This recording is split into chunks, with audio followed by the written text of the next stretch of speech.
예수님께서는 자기 자신이 누구인가를 정확하게 알고 계셨습니다. 그래서 성경에 보면 나는 생명의 떡이다. 또 세상의 빛이다. 양의 문이다. 선한 목자다. 나는 부활이요 생명이다. 나는 길이요 진리요 생명이다. 또 나는 참 포도나무다. 그래서 예수님은 자기 자신이 누구인가를 정확하게 알았고, 또 성경에 보면 인자가 온 것은 섬김을 받으려 함이 아니라 도리어 섬기려 하고 자기 목숨을 많은 사람의 대속물로 주려 함이라. 또 인자가 온 것은 잃어버린 자를 찾아 구원하려 함이라. 또 마가복음에 보면 이르시되 우리가 다른 가까운 마을들로 가자. 거기서도 전도하리니 내가 이를 위하여 왔노라. 자, 여기에 말씀을 보면 예수님은 자기 자신이 누구인가를 알았고, 또 오셔서 자신이 무엇을 하여야 할 것을 너무나 정확하게 알고 계셨습니다. 그렇기 때문에 우리 예수님께서는 마지막 때에, 마지막 그 순간에도 하셔야 할 일을 정확하게 하시고 십자가에 달려 돌아가시고 하승천을 하신 것이죠. 그런데 오늘 제가 이 본문 말씀을 가지고 제목을 뭐라고 잡았느냐 하면 보배롭고 존귀한 성도. 그러면 그것은 뭐냐 하면 오늘은 내가 어떤 존재인가, 어떤 가치가 있는 존재인가를 알자는 것입니다. 그래서 보배롭고 존귀한 나, 보배롭고 존귀한 목사님, 보배롭고 존귀한 집사님, 아니면 보배롭고 존귀한 내 남편, 보배롭고 존귀한 내 아내, 이걸 분명히 알아야 한다는 거죠. 그런데 김국한 씨가 그런 노래를 불렀죠. 내가 나를 모르는데 내가 너를 어떻게 알겠느냐. 나도 나를 잘 모르고 너도 나 모르는데 어떻게 내가 너까지 알겠느냐. 그리고 유명한 철학자가 뭐라고 했습니까? 너 자신을 알라. 이 소크라테스는 정말로 대단한 분 아닙니까? 그런데 세상에 자기 자신을 알라 한마디를 하였다는 것은 정말 우리가 자기 자신을 잘 모른다는 거죠. 다른 사람은 알려고 막 하지만 자기 자신도 모르면서 남을 알려고 그래요. 그런데 우리는 분명히 내가 누구인가를 오늘 확실하게 알고, 그리고 내 옆에 있는 사람이 누구인가를 알고 갈 수 있는 그런 밤이 되기를 주의 이름으로 축원합니다. 오늘 본문 말씀 4절에 보면 내가 내 눈에는 보배롭고 존귀하며 그랬습니다. 그런데 이 성경 바로 앞에 성경에는 내가 너를 보배롭고 존귀하게 여긴다 그랬습니다. 누가 말씀하셨어요? 하나님이 그렇게 말씀하셨습니다. 누구한테 말씀했습니까? 이스라엘 백성들한테 말했으면 우리하고는 아무런 상관이 없어요. 그렇잖아요. 여러분, 여기서 중요한 것은 성경 말씀은 6,000년 전에 말씀하셨던, 그 전에 말씀하셨던, 2,000년 전에 말씀하셨던, 어제 말씀하셨던 그거 중요한 게 아니라 그때 말씀하신 말씀은 오늘 저를 통하여서 선포되는 이 말씀은 오늘 하나님께서 말씀하고 계신 것을 믿으시기를 축원합니다. 진짜 그렇습니까? 그러면 1절 말씀에 보면 야곱아 너를 창조하신 여호와께서 지금 말씀하시느니라. 지금 말씀하신다는 거죠. 지금 오늘 여기서 말씀하시잖아요. 말씀하시느니라. 자, 이스라엘아 너를 지으신 이가 말씀하시느니라. 하나님의 말씀을 저 멀리 들려지는 이스라엘에게 하시는 말씀 맞지요? 그러면 이 성경은 나하고 상관이 없어요. 그러기에 오늘 저를 통하여서 하나님의 말씀을 듣는 것은 지금 하나님께서 누구에게 말씀하시느냐? 누구에게요? 나에게. 뭐라고 말씀하셔요? 너는 쓰레기다. 너는 별 볼 일 없다. 너는 정말 형편없다. 그렇게 말씀하지 아니하고 하나님은 보배롭고 존귀한 자다. 그렇게 말씀하잖아요. 할렐루야. 여러분 따라 세웁시다. 나는 보배롭고 존귀한 자다. 할렐루야. 그렇게 믿습니까? 그렇게 믿습니까? 여러분 그냥 대충 대답하지 마시고요. 정말로 가슴으로 생각해 보세요. 누가 말씀했어요? 하나님이 말씀. 제가 지금 이야기한다고 생각하면 내가 가면 아무것도 의미가 없어요. 하나님께서 지금 말씀하신다고 그러잖아요. 창조하신 그 하나님이 말씀하신다고 지금 우리 방금 봤잖아요. 그래서 하나님께서 말씀하시기를 지금 누구에게? 여러분 한 사람 한 사람에게 너는 보배롭고 존귀한 자다. 누구한테? 하나님 자신에게. 하나님께서 너는 참 보배롭고 존귀한 자다라고 지금 선포를 하고 계세요. 믿습니까? 그럼 반대로 옆에 있는 사람도 지금 하나님이 그렇게 말씀하고 있잖아요. 그러면 나도 소중하면 누구도 소중해요? 옆에 있는 사람도 소중한 거죠. 남편이 소중하면 아내도 소중한 거죠. 이 아멘이 몇 사람만 해요? 그게 기분이 좀 나쁩니까? 여러분 이거를 알아야 된다니까요. 내가 정말로 보배롭고 존귀한, 그 왜 그런지는 제가 다시 뒤에 가서 말씀을 할 거예요. 그런데 나는 보배롭고 존귀한 자인데 너는 아니다. 그건 아니잖아요. 예수 믿는 사람은, 하나님의 자녀는 적어도 하나님께서 뭐라고 말씀하시느냐 하면 너는 내 눈에 보배롭고 존귀하다. 너는 보배롭고 존귀한 자야 라고 말씀하신다니까요. 할렐루야. 그러면 옆에 사람한테 그렇게 인사하십시다. 우리 권사님이고 또 당신이라고 할 수도 있고요. 그분들은 또 관계없는데 당신이라 하지 말고 그냥 그때는 직분을 불러서 그렇게 말씀하십시오. 예, 집사님은 보배롭고 존귀한 분입니다.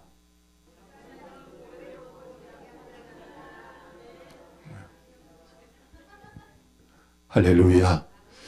여러분은 보배롭고 존귀한 자이고 또 여러분들의 아내도 여러분들의 남편도 여러분의 자녀도 보배롭고 존귀하니까 서로 귀하게 여길 줄 아시기를 주의 이름으로 축원합니다.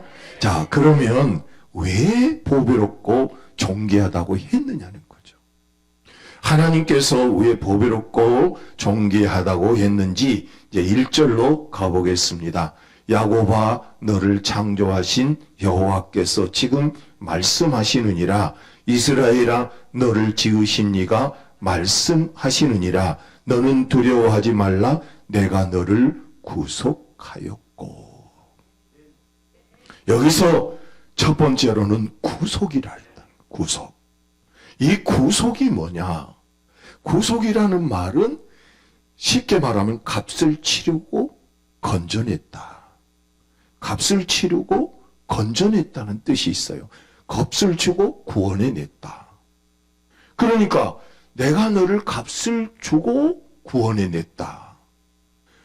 그러면 나를 주님께서 값을 치렀다는 거죠. 무슨 값을 치렀어요? 죄값을 치렀잖아요. 죄값 치렀잖아요. 우리는 원래 원죄를 가지고 태어난 그런 존재인데 그 죄값을 치른 거잖아요. 그런데 죄의 싹은 사망이라 했잖아요. 그러면 죄값에서 건져낸 것은 곧 죽음에서 건져낸 자잖아요. 여러분, 이 세상에서 가장 귀한 게 뭡니까? 생명이잖아요. 근데 우리 주님께서 바로 저와 여러분을 그 죽음에서, 그 죄악에서 건져냈는데에 값을 치른 거예요. 그러면 값을 치렀는데 무엇으로 치렀는가요? 무엇으로, 얼마 정도 줬을까요? 엄청 많이 줬을까요? 한 5억 정도 줬을까요? 그러면 10억? 제가 10억을 드린다면 내가 죽겠습니다 하신 분 있어요? 그런 거 없어요. 안 죽어요. 사실은 100억을 줘도 안 죽죠. 그런데 우리는 어떤 값을 치렀느냐? 예수 그리스도로 값을 치렀잖아요. 여러분, 그 값을 치르기 위해서 예수님이 어떻게 하셨는지 아십니까? 요한복음 1장 14절을 띄워주실래요? 요한복음 1장 14절 띄워줄 수 있나요?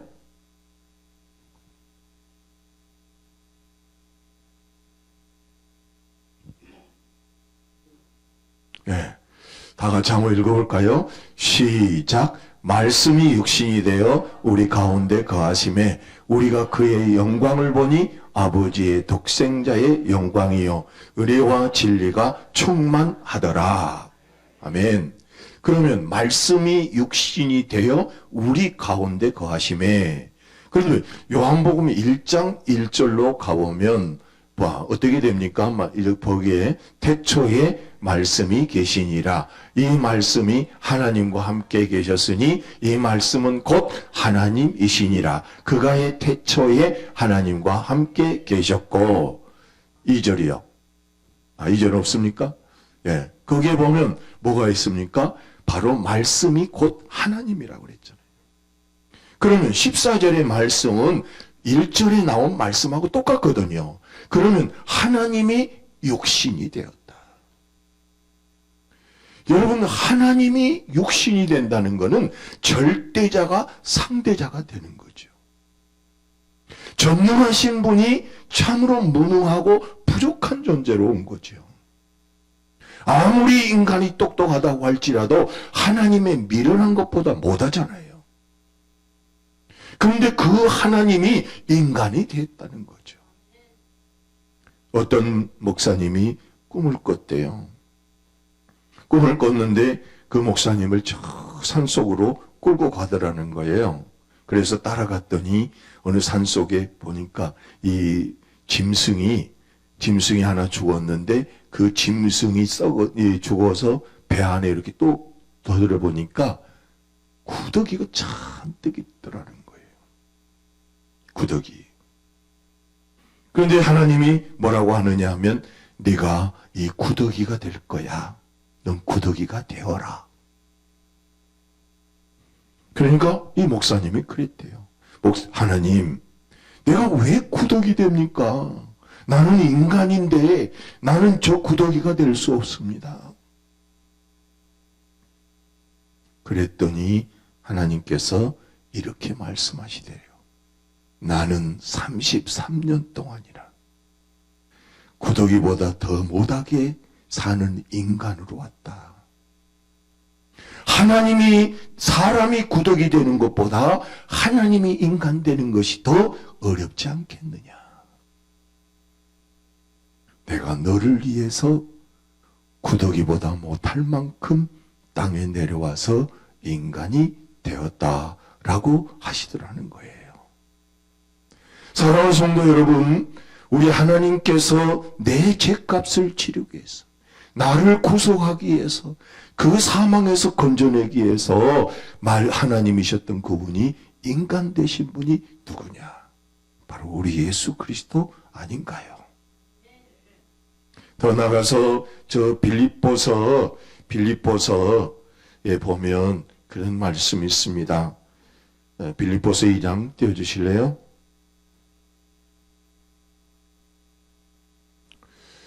자, 다 같이 한번 읽어보겠습니다. 시작. 그는 근본 하나님의 본체시나 하나님과 동등됨을 취하지 아니하시고 오히려 자기를 비워 종의 형체를 가지사 사람들과 같이 되고 사람의 모양으로 나타나사 자기를 낮추시고 죽기까지 복종하셨으니 곧 십자가에 죽으심이라.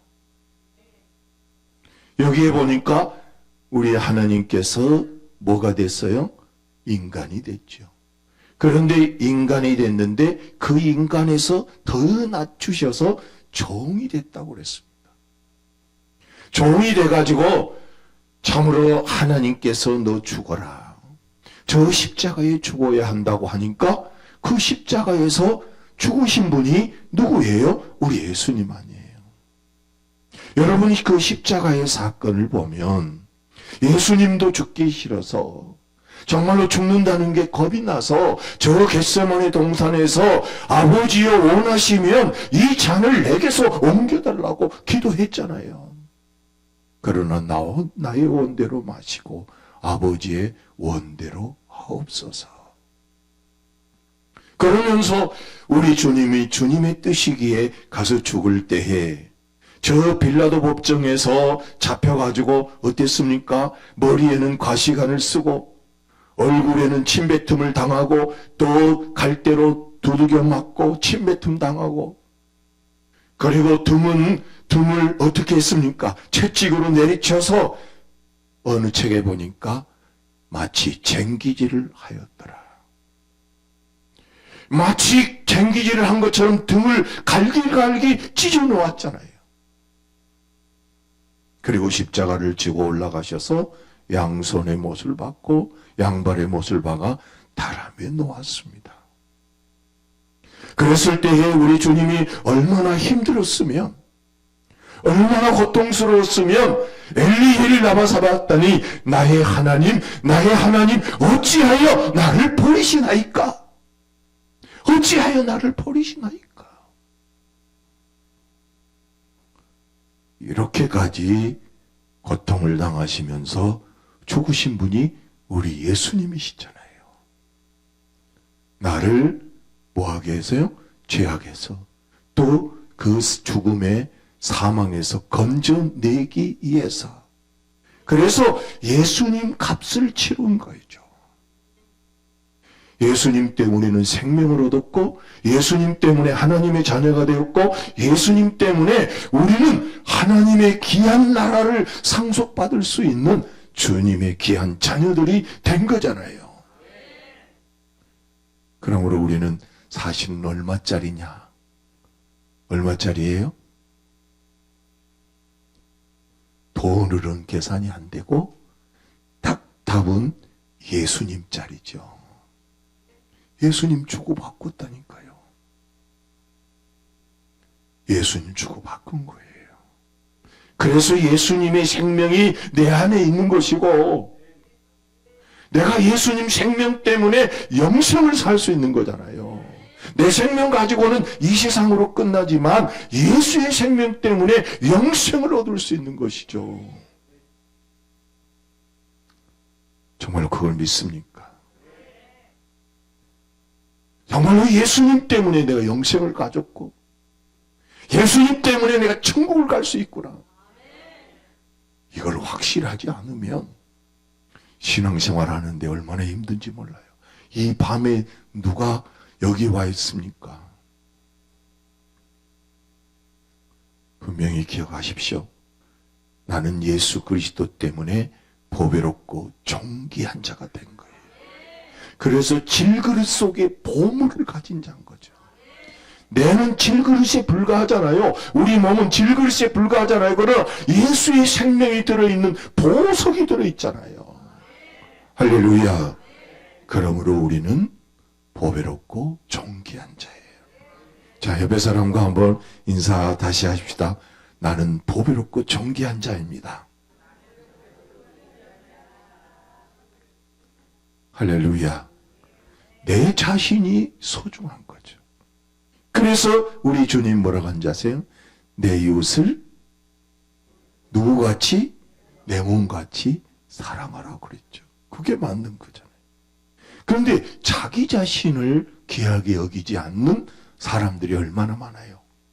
예를 들어서 학생들은 성적이 좀 내려가면 자살하고, 또 사업에 망하면 자살하고, 또 뭔가 누군가가 기분 나쁘게 하면 자살하고. 그건 자기의 가치를 모르는 거죠. 그러나 세상 사람들은 그런다고 할지라도 우리 예수 믿는 사람들은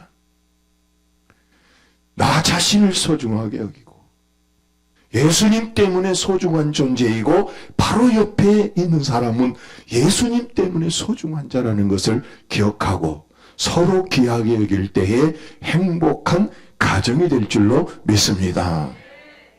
그렇잖아요. 그 다음에가 뭔지 아십니까? 자, 그 다음에 보면 내가 너를 지명하여 불렀나니 너는 내 것이라. 우리는 하나님 것이에요.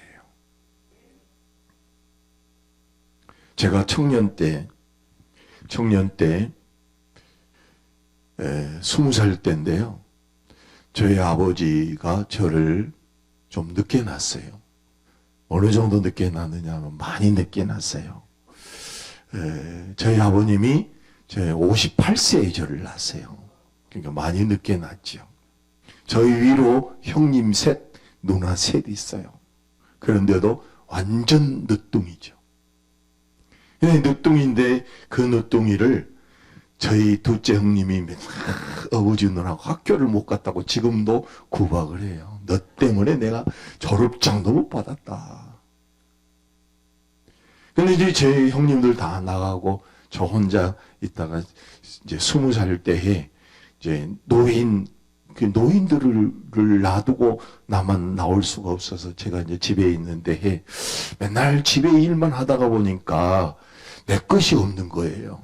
그래서 하나님, 돈이 좀 있어서 아버지한테 그랬죠. 아버지, 그래도 내 걸 하나 갖고 싶어서 그러는데 내 돼지를 한 마리 사고 싶어요. 그러니까 그래라.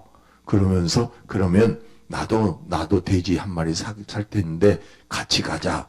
그래가지고 이제 아버님이 제가 20살이니까 우리 아버지는 몇 살이에요? 계산이 됩니까? 그러니까 78이잖아요. 78. 이제 아버님 난 그때는 그런지도 몰랐어요. 그랬는데 지금 생각해 보면 엄청 할아버지였구나 그런 생각을 하죠. 그래서 이제 돼지를 딱 한 마리 사다가 이제 이쪽에는 아버지 돼지, 이쪽에는 내 돼지.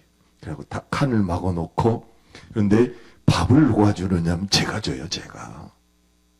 아버지가 못 주니까 제가 이제 밥을 주고 풀도 뜯어다가 주고 이제 청소도 내가 해주는데 이게 제가 아침에 일어날 때마다 처음으로 내 것이 생긴 거잖아요, 내 것.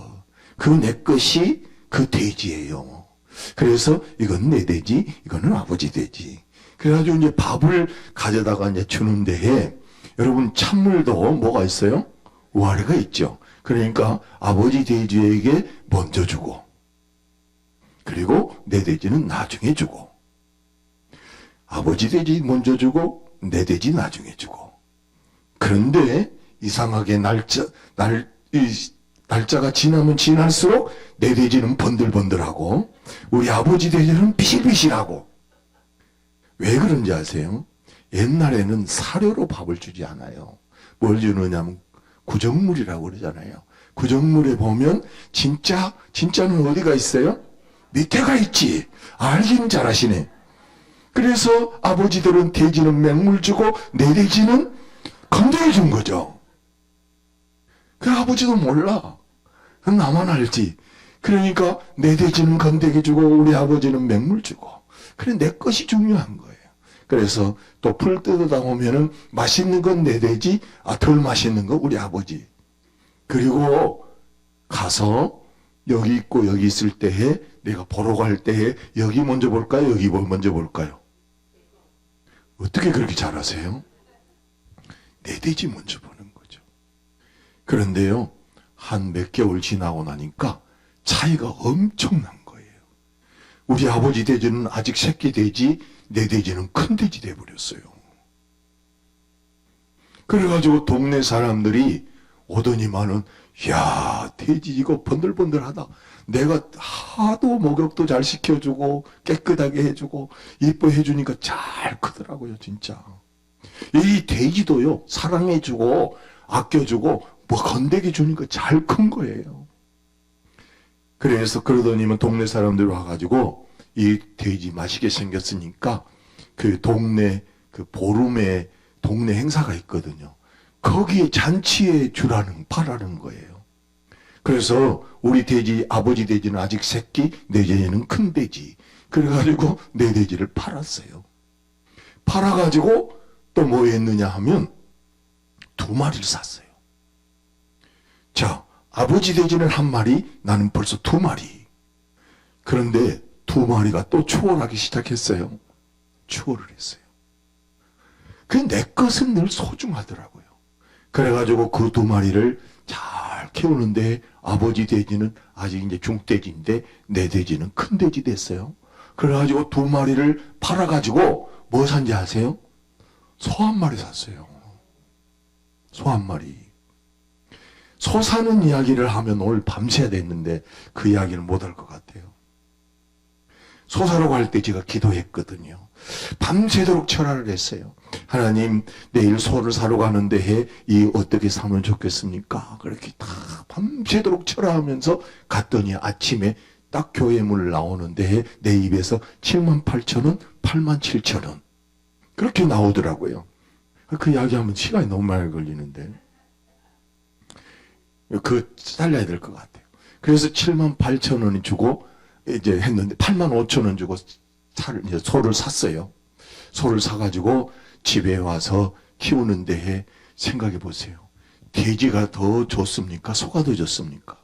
소. 자, 여기 참 아는 게 많네요. 독서를 많이 가지고 하시나? 소가 얼마나 좋습니까? 그러니까 아버지 돼지는 아직도 돼지, 나는 소. 차원이 다르죠. 그래서 소를 열심히 키웠어요. 그러다가 1년을 키웠더니요. 그때 이 소를 85,000원에 샀는데 1년 후에 36만 원에 팔았어요. 그 4배 이상이잖아요. 4배. 우리 아버지는 아직도 돼지. 그렇게 해서 그 소를 팔아가지고요. 소 2마리 샀어요. 또 2마리 사가지고 열심히 키우는데 이제 우리 아버지는 그때 이제 하나 팔았어요. 소 2마리 됐을 때가. 그래가지고 그걸 팔아가지고 2마리 잘 키워가지고 뭐 한지 아세요? 저 슈퍼마켓을 하나 차렸어요. 돈은 이제 다른 데 좀 보태고 해가지고 이제 슈퍼마켓을 차렸어요. 그 슈퍼마켓을 하는데 해 너무 잘 돼가지고 1년 몇 개월을 했는데 해 돈이 70만 원 정도 남았어요. 그래가지고 그걸 가지고 서울에 올라와서 공부하는데 해 써가지고 거기까지 뭐가 된지 아세요? 목사가 됐어요. 그 과정은 지금 몇 시간을 뛰어넘은 거예요. 근데 왜 이야기를 하느냐 하면 내 것은 소중하잖아요. 여러분, 내 남편이 소중하고 내 아내가 소중한 거예요. 내 자식은 정말 소중하잖아요. 예를 들어서 미국의 저 어떤 대통령의 아들이 죽었다 그러면 난 안 울어요. 절대로 안 울어요. 나하고는 아무 상관이 없잖아요. 그러나 내 아들이 아프다 그러면 걱정하고 또 염려하고 늘 새벽마다 기도해주고. 우리 하나님께서 여러분을 보배롭고 존귀하게 여기는 이유가 뭐냐 하면 엄청난 값을 치루어서 누구의 것을 삼았느냐? 하나님의 것으로 삼아 놓았잖아요. 그러기에 여러분은 하나님 안에서 소중한 것을 꼭 믿으시기를 주의 이름으로 축원합니다. 옆에 사람 봐봐요. 귀하게 생겼는가? 주먹으로 한번 치고 싶어요? 그거 아니죠. 그냥 이렇게 핥히고 싶어요? 아니죠. 우리는 원리를 알아야 되잖아요. 정말로 우리 속에 예수 그리스도의 귀한 생명이 들어있어요. 여러분, 믿는다라는 말은, 믿는다라는 말을 여러분이 어떤 의미가 있느냐 하면 참으로 예수님의 생명이 내 생명이 된 거예요. 내 생명은 이미 죽어버렸고 예수님의 생명이 내 생명이 되어서 우리는 새로운 생명을 가졌고 그 생명을 가졌기에 영원히 하나님의 나라에서 살 수 있는 것이죠. 여러분, 그러므로 오늘부터 여러분 쳐다볼 때에도 이리 봐도 저리 봐도 보배롭고 귀한 분이구나, 그렇게 서로 위하면서 사시기를 주의 이름으로 축원합니다. 그게 돈이 있는 것이 있고 없고 중요한 게 아니에요. 많이 배웠느냐 안 배웠느냐 중요하지 않아요. 그리고 나이를 먹었느냐 안 먹었느냐가 중요한 것이 아니라 예수의 생명이 있느냐 없느냐가 중요한 거죠. 그래서 우리 교회에 우리 노 권사님들도 많으신데 그 노 권사님들한테도 다른 젊은 집사님들이 만약에 함부로 했다가는 저한테 혼나요. 절대로 그럴 수 없다. 나이가 먹었든 젊었든 우리는 예수의 생명을 가진 자로서 보배롭고 존귀한 자로서 영원히 하나님의 나라에서 살 존재니 얼마나 귀한 존재냐. 여러분 꼭 기억하시기를 주의 이름으로 축원합니다. 그러면 하나님께서 이렇게 보배롭고 존귀한 자는 하나님이 어떻게 하시느냐. 2절을 보겠습니다. 2절 다 같이 한번 읽어볼까요? 시작.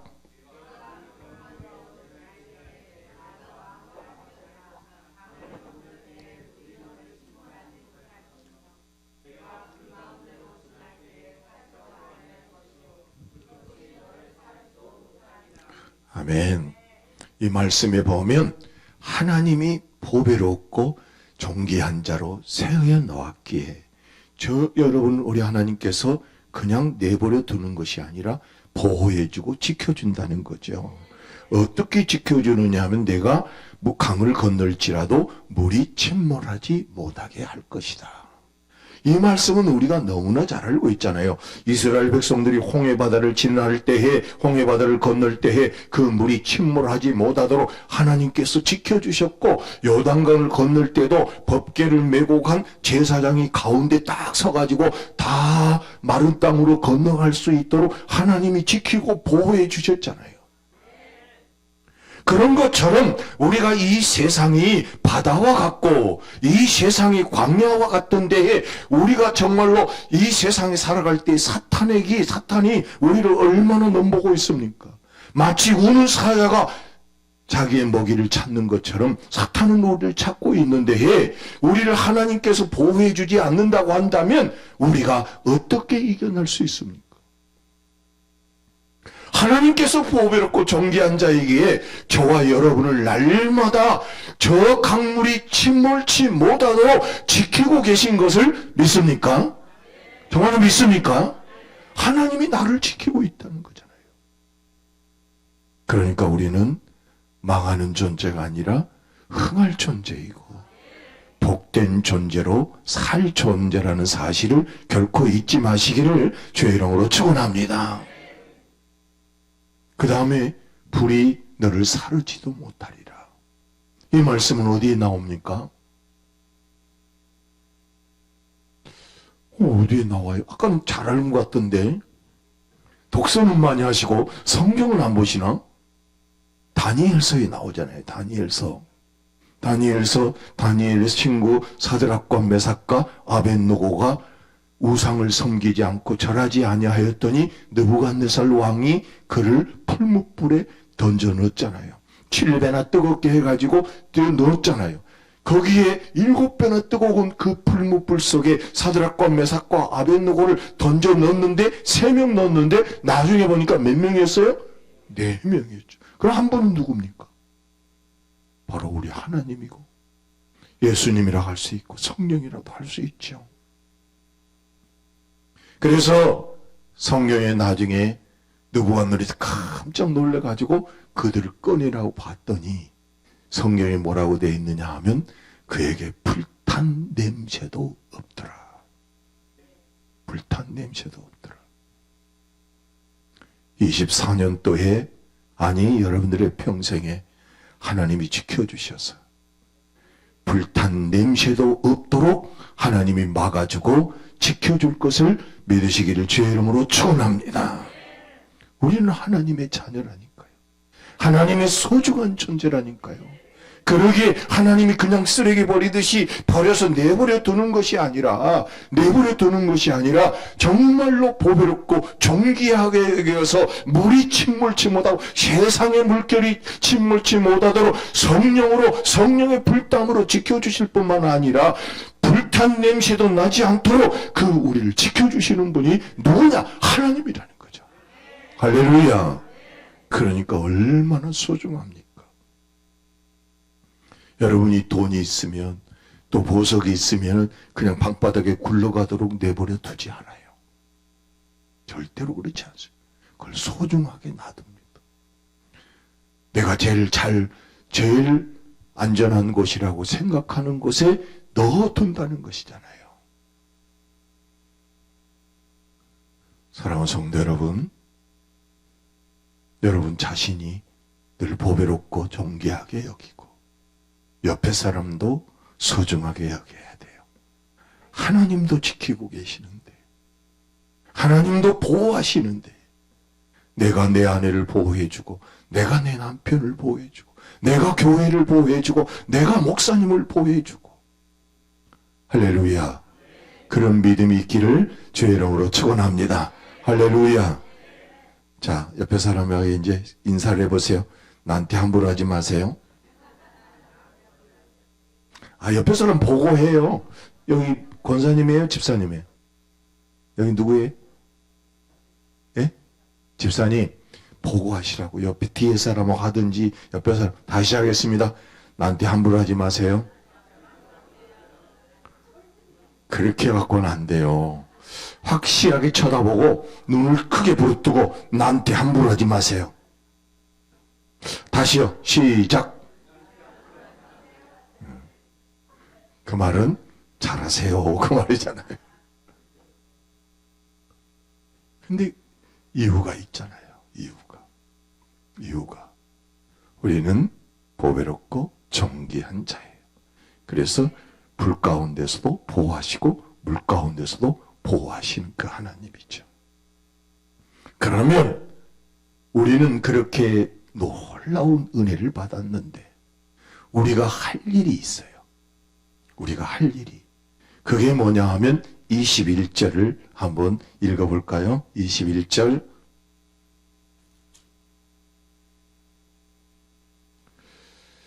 다 같이 한번 읽어볼까요? 시작. 이 백성은 내가 나를 위하여 지었나니 나를 찬송하게 하려 함이라. 할렐루야.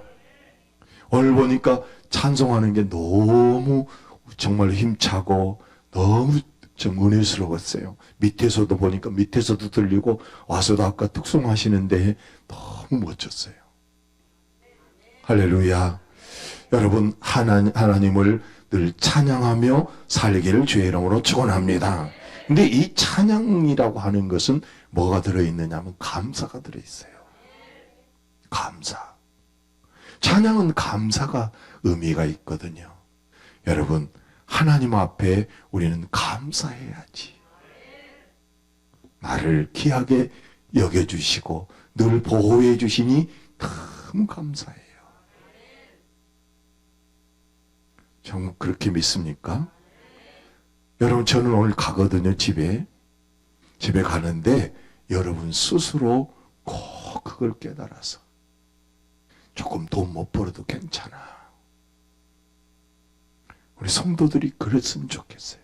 돈 조금 적게 벌어도 괜찮다니까요. 사업이 조금 어려워도 하나님 앞에 기도해도 안 될 때에는 그래도 그것 때문에 절망하지 마시라는 거죠. 낙심하지 말고 또 불평하지 말고 생각해서 왜 이렇게 불평을 많이 하는지 보면은 불평하지 말고요. 감사할 수 있는 사람에게 감사할 일이 더 생겨날 줄로 믿습니다. 그렇잖아요. 감사할 일이, 감사해야 또 감사할 일이 생기지. 불평하면 또 불평할 일이 생겨요. 미워하면 또 미워할 일이 생긴다니까요. 그래서 찬양하는 것인데 하나님께 찬양하며 감사하면서 사는. 할렐루야. 여러분, 살아있기만 해도 감사하잖아요. 옆에 앉아도 감사해. 둘이 부부예요? 둘이 오늘 진탕 싸우고 왔으면 같이 안 앉으죠.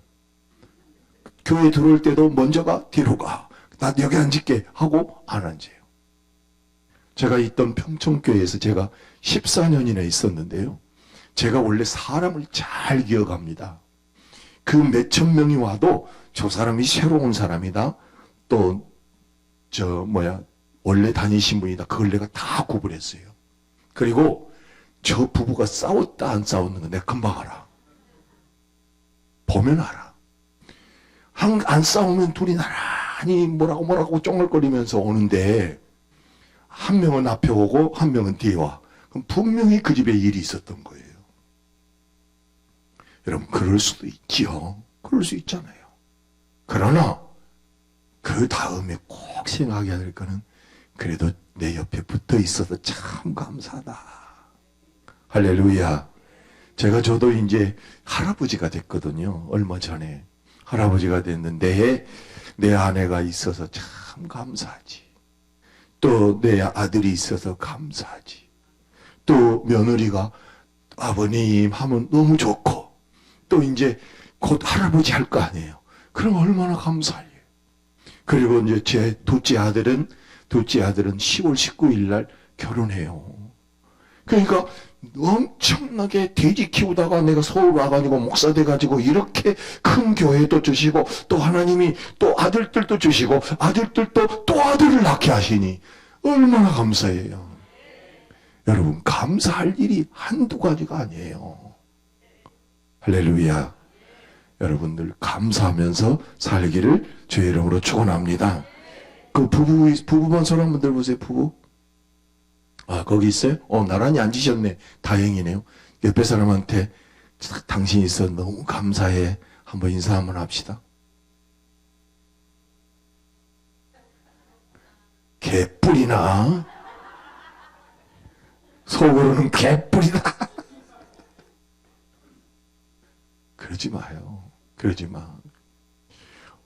얼굴 보고 할 것도 없고 돈 보고도 할 것도 없고, 그게 아니라 그 안에 예수의 생명이 있으니까, 보배롭고 귀한 분이라고 하나님이 딱 찍어놨으니까 그게 감사할 일이죠. 여러분, 그래서 우리는 찬양하고 감사하며 사는 것이 보배롭고 정귀한 자의 삶인 것을 기억하시기를 주의 이름으로 축원합니다. 자, 그 다음에 10절 한번 보겠습니다. 10절. 자, 다 같이 한번 읽어볼까요? 시작.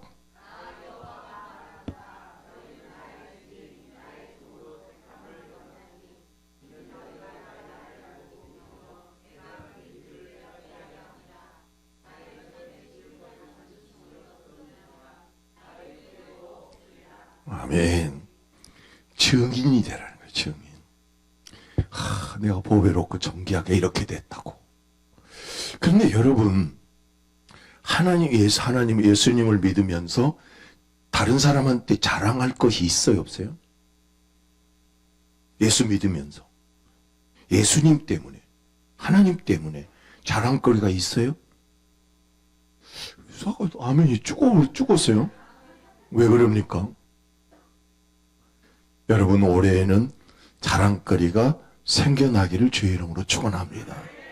저는 자랑거리가 엄청 많아가지고 오늘 밤새도록 시간만 준다면 해요. 진짜 저희 교회에 하나님께서 지하실에서 이렇게 개척을 해가지고 하나님 앞에 기도했었거든요. 2층으로 올라가게 해달라고. 그랬더니 하나님이 땅을 주시는데 해. 그것도 하나님께서 땅을 주시면서 무슨 말씀을 주셨느냐. 이사야서 54장 3절에 보면 이런 말씀이 있어요. 황폐한 성읍에 사람 살 곳이 되게 하겠다. 그렇게 하면서 그 땅을 주어가지고 거기다가 교회를 건축했거든요. 그래가지고 이제 교회를 잘 하고 있는데 진짜 그 도시, 그 지역이 신도시가 됐어요. 신도시가. 그래가지고 하나님께서 정말로 또다시 교회를 건축하도록 해주셨는데, 그런 일이 있는 게 아니라 첫 번째 건축을 하려고 할 때에 이런 일이 있었습니다. 건축을 평촌교회 집사님이, 목사님 제가 건축해 줄게요.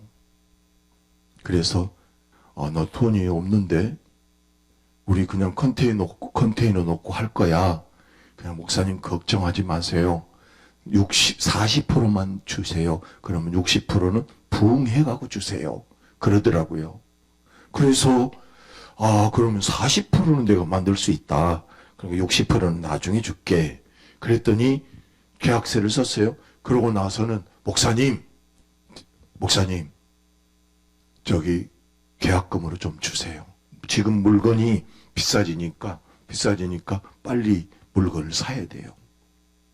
그 얼마를 줘야 돼? 그러니까 한 1,000만 원만 주세요. 그래서 1,000만 원은 부족한데, 그러니까 아니 목사님 카드 있잖아요. 카드라도 지금 그 카드로 쓴 것이 훨씬 그 자재를 싸게 살 수 있으니까 지금 주세요. 그래서 1,000만 원을 만들려고 했더니 200만 원 더 주세요. 그래서 이 목사들이 순진해가지고 1,200만 원을 줬어요. 23년 전에 1,200만 원이면 엄청 큰 거예요. 우리 교회한테. 교인 12명 가지고 건축을 하는데 그 한쪽에 컨테이너 놓고 의자 5개인가 놓고 거기서 예배 드렸거든요. 그러는데 해 1,200만 원을 가지고 와가지고 일을 안 해요.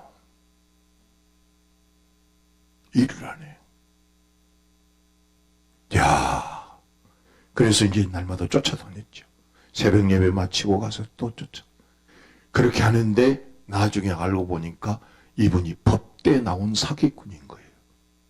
그러니까 법 피할 수 있는 걸 다 피하면서 그 계약서 썼고 그 상황을 다 피하면서 돌아다니고, 이 민사는 경찰에 끌고 가가지고 제가 그 씨름을 좀 했거든요.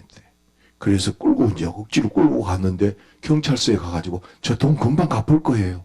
그러면 내주더라고. 그냥 내줘. 그렇게 3개월을 다녔어요. 3개월. 그러면 12명인 교회는 얼마나 정말로 목사님 언제 건축하세요? 언제 건축해요? 언제 일해요? 나는 속이 타는 거죠. 그래서 하나님 앞에 그 컨테이너에서 기도했어요. 금식 기도를 했어요. 3일 금식을 작정을 하고 하나님 앞에 기도하는 데에 어떤 일이 있었느냐. 토요일 날 마치게 되는데요. 그 토요일 날 마치는 그 시간에 하나님 앞에 기도하다가 울다가 엎드려서 잔 거예요. 근데 제가 처음으로 그렇게 크게 하나님의 음성을 들었어요. 갑자기 산이 보이느냐 그러시더라고요. 산이 보이느냐. 그래서 안 보이는데요. 또 산이 보이느냐 물어봐요. 그렇게 보니까 앞에 있는 산이 쫙 보이더라고요. 그래서 산이 보입니다. 그랬더니 산이 크냐 그러더라고요. 산이 크게 보이느냐 물어요. 근데 산이 크잖아요. 근데 그 다음에 또 질문이, 그 큰 산이 너에게 도움이 되느냐. 그 말은 무슨 말이냐 하면, 제가 기도하면서 하나님 그 돈 받게 해주세요 라고 기도하는 것이 아니라, 그 기도는 살짝 하고 그거는 포기하고 못 받을 걸 포기하고, 하나님 내가 평촌교회에 있었는데 평촌교회 목사님 찾아가면 될까요? 아니 내가 그 전에 강의를 갔던 큰 교회 목사님인데 그 목사님 찾아가면 될까요? 내가 친구 목사님 목회자라고 있는데 거기 찾아가면 될까요? 내 머릿속에는 그렇게 생각하고 있는 거죠. 근데 내가 기대고 있는 사람이 그 사람이 큰 목사님이고 큰 교회이고 큰 친구인 거죠. 그러면서 너에게 도움이 되느냐? 아니요. 그랬더니 벼락치는 말씀을 하셨어요. 여러분 시편 121편 1절을 한번 읽어볼까요?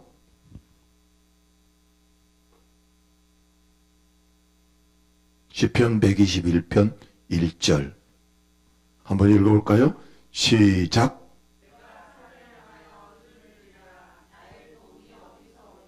2절 그 말씀을요 하나님께서 벼락치게 말씀하신 게 뭐냐 하면 너의 도움은 천지를 지으신 여호와에게서로다 그랬어요. 와, 지금도 소름이 끼치거든요. 나는 산을 쳐다봤죠. 돈 있는 친구를 쳐다봤죠. 돈 있는 목사님을 쳐다봤죠. 돈 있는 사람들을 쳐다봤던 것이죠. 그러나 내가 정말로 부르짖고 기대고 의지해야 될 분은 하나님이셨던 것이죠. 그런데 우리는 기도한다고 늘 안 되면 사람 방법으로 해결해 버릴 때가 있잖아요. 근데 하나님은 그렇게 하지 않는다는 거죠. 그래서 천지를 지으신 여호와에게서로다 라고 하는 그 말에 내가 너무너무 부끄러웠고 너무너무 창피했고 하나님 죄송합니다 하고 통곡하면서 한참을 울다가 딱 나오는 데에 전화가 왔어요. 그 친구한테 목사님 700만 원 보냈어요. 700만 원 보냈어요. 3개월 동안 쫓아다니도 안 됐는데 700만 원 보냈어요.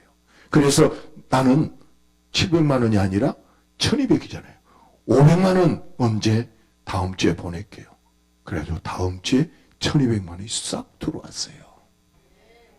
여러분, 하나님이 하실 때는 너무나 정확한데 우리는 하나님을 의지하지 않고 하나님의 그 놀라운 역사를 경험한 게 없으니까 다른 사람한테 말도 못해. 목사님 하나만 더 할게요. 돼야 되죠? 저희가 교회를 이제 건축해 놓고요. 김장할 돈이 없어요. 김장할 돈이. 그런데 없는 집일수록 뭐는 많아야 되죠? 김치는 많아야지, 김치는. 그래서 김장할 돈이 없어서 이제 겨우 7만 원을 만들었어요. 7만 원. 7만 원을 만들어가지고 바로 건너편에 할아버지가 농사를 지었는데 그 할아버지가 배추를 수백 포기를 해놨길래 거기 찾아가가지고 아저씨 우리 배추 70포기만 주세요. 70포기만 주세요. 그랬더니 그러라고 그래요. 근데 그때 1,000원이거든. 1,000원. 1,000원이니까 7만 원이면 되잖아요. 그죠? 그래서 70포기만 달라고 했더니 그러라고 그랬어요. 그럼 다음 주 월요일 날 가져갈게요. 하고 약속을 하고 제가 저희 처갓집이 장성인데 장성에 일이 있어서 제 아내하고 봉고차를 타고 갔거든요. 거기에 마침 5일장이어서 장성 5일장에서 장에 갔더니 배추가 600원 하더라고. 600원. 아 여기 1,000원 약속을 했는데 우리한테는 지금 이 400원 차이는 엄청 크다니까요. 그때 당시에는. 그래서 그 600원인데 야 여기서 사면 딱 차도 봉고차도 있으니까 싣고 가면 딱 되겠다. 그리고 몇 번 망설이다가 우리 식구는 사재요. 사고 가자고. 그래서 안 돼. 거기 그 할아버지하고 약속했잖아. 그래 아니 600원 400원 차리면 우리 크잖아. 그러면서 사고 가자는 거예요. 배추도 크고. 근데 내가 우겼어요. 사고 가지 말자. 그래도 약속은 약속이다. 그렇게 하고 우기고 이제 올라오는데 그 뒷날 목요일날 내려갔었는데 금요일부터 갑자기 추워진 거예요. 갑자기 추워지면서 배추값이 뉴스에 2,000원으로 올랐어요. 2,000원으로. 그래서 이렇게 우리 집에서 내려다 보니까 그 할아버지가 배추를 그 까만 거 있잖아요. 그 까만 채깡막인가 그걸로 덮더라고요. 다 덮어. 그래서 주일 지나고 나서 월요일 날 그 아저씨한테 가서 아저씨 우리 배추 주세요. 그러니까 이 할아버지가 없어요.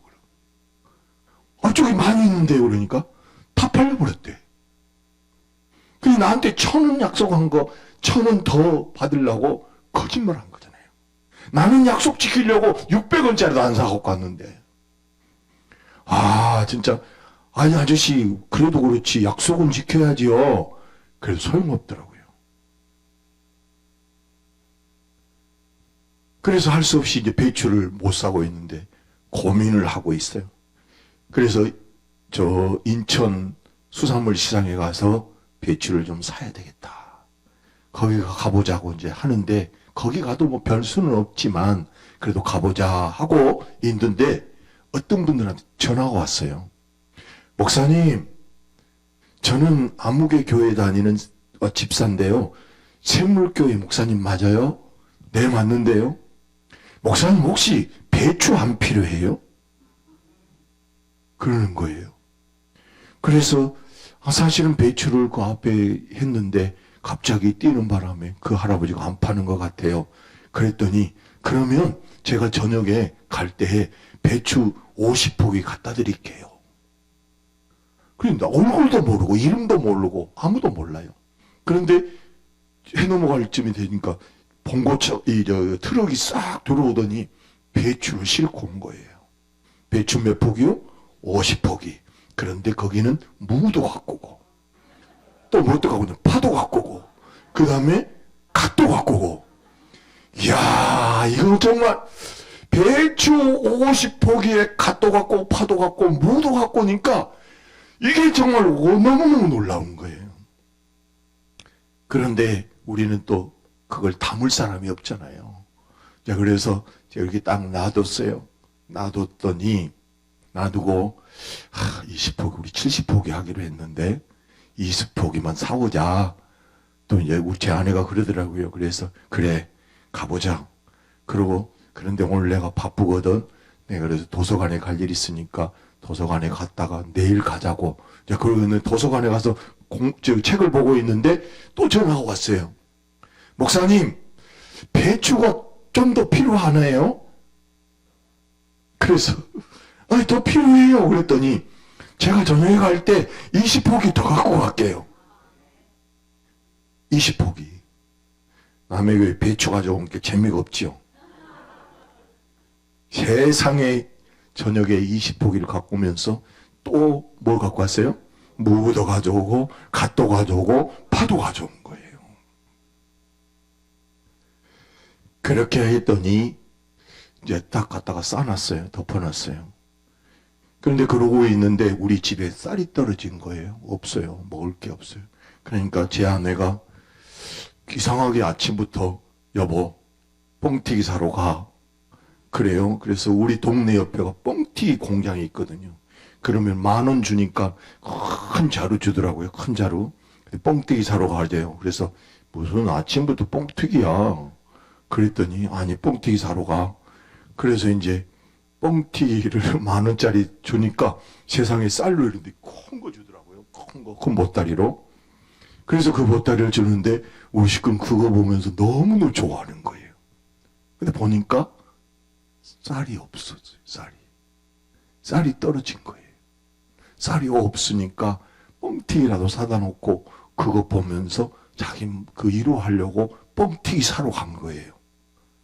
그래서 그 뻥튀기 사다 놓고 우리는 이제 둘이 그래도 나는 모르고 쌀이 떨어지도 모르고 그거 먹느라고 좋아라고 그랬죠. 그랬더니 밑에 누군가가 조그만 모닝차가 픽 들어오더라고요. 우리는 차가 들어오면 우칭해가지고 이렇게 내려다 보니까 차가 오더니만 씩 돌아요. 마당에서 돌더니만 뒤에 문이 열리더라고요. 그리고 뒤에서 사람은 안 보이고 저기를 쑥 밀어놓고 가는데 쌀자루를 내려놓고 간 거예요. 그래서 내려가 보니까 쌀이 40kg짜리가 거기에 있는 거예요. 할렐루야죠. 할렐루야. 그래가지고 세상에 그 쌀 40kg 들고 메고 가가지고 그날 쌀밥을 먹었다는데 얼마나 맛있는지. 세상에 그렇게 맛있는 밥이 어디가 있겠어요. 우리 식구는 눈물을 흘리면서 뻥튀기 안 먹어도 되겠다 그러면서 맛있게 먹더라고요. 그러더니만 제가 월요일 날 제가 이제 그 대학원에 공부를 못 마친 게 마무리가 해야 돼서 저는 학교를 가는데 전화가 왔어요. 목사님, 샘물교회 목사님이시죠? 네, 그런데요. 저는 아무개 교회 권사예요. 그래서 권사님이시냐고 그렇게 했더니 그 권사님이 쌀자루를 놓고 가신 분인데 배추가 있던데 누가 담을 사람이 있어요? 그러는 거예요. 그래서 지금 담을 사람이 없어서 싸놨어요. 그랬더니 목사님 제가 가서 담을게요. 그렇게 해가지고 권사님이 와서 배추도 담고 갔대요. 난 학교가 없었는데. 그때 이제 쌀도 그분이 놓고 간 것도 알았고. 그런데 그 전에 배추 갖다 준 그 집사님이 교회를 한번 왔어요. 수요일 날. 그러더니만 뒤에가 우리는 그때는 맨바닥이고 이런 것도 없고 강대상도 없이 그냥 여기서 예배 드렸거든요. 뭐 교인 12명 가지고 건축을 했으니까 뭐가 있겠어요. 의자도 반은 없고 반은 이런 저기서 중고 갖다 놓은 거 그거 쓰고 있었는데. 그런데 그 집사님이 한번 오더니만 목사님 내일 저녁에 시간 있으세요? 저는 시간 많습니다. 그랬더니 자기가 유아실이 없다고 유아실을 만들어 드리겠습니다. 그러더라고요. 그래가지고 와가지고 이제 저녁 때 이렇게 판넬을 가지고 오고 유리도 가지고 와서 유리를 딱 해가지고 유아실을 멋지게 밤에 만들어 놓고 가신 거예요. 근데 나중에 알고 보니까 그분이 아파요. 암이었던 거예요. 죽을 날이 얼마 안 됐던 거예요. 그런데 그 분이 몇 주 지나서 병원에 입원하게 됐는데 그 죽으면서 유언을 했어요.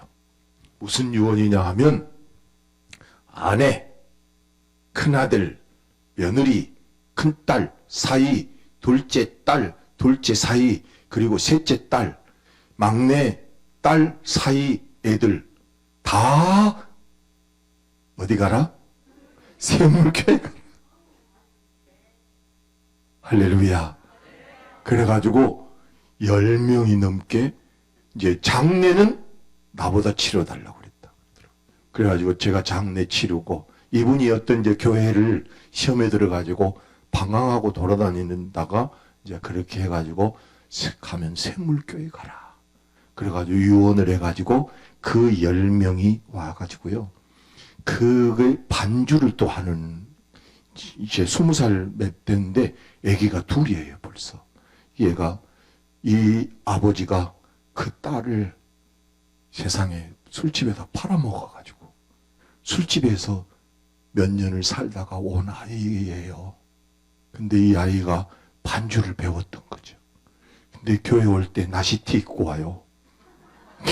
그러니까 우리 식구가 나시티는 입지 말고 그래도 교회 올 때는 뭔가 걸치고 오라 그랬더니 또 걸치고 오고 그래가지고 이제 반주를 했는데 지금까지 그 애가 있어가지고 올 작년에 가을에 이제 권사 임직을 받았어요.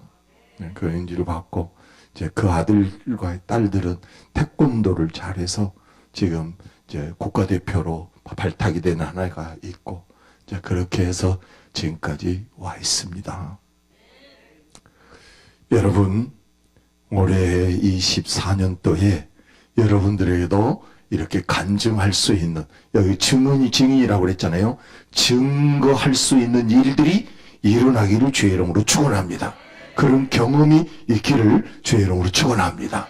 그래야 다른 사람한테 하나님이 이런 것도 해주시더라, 이런 것도 해주시더라. 한번 따라해서 봅시다. 하나님이 우리 집에 이런 것도 해주셨다. 할렐루야. 너도 오면, 따라세요. 너도 오면 하나님이 이런 일도 해주신다. 할렐루야. 뭐가 있어야 말을 하지.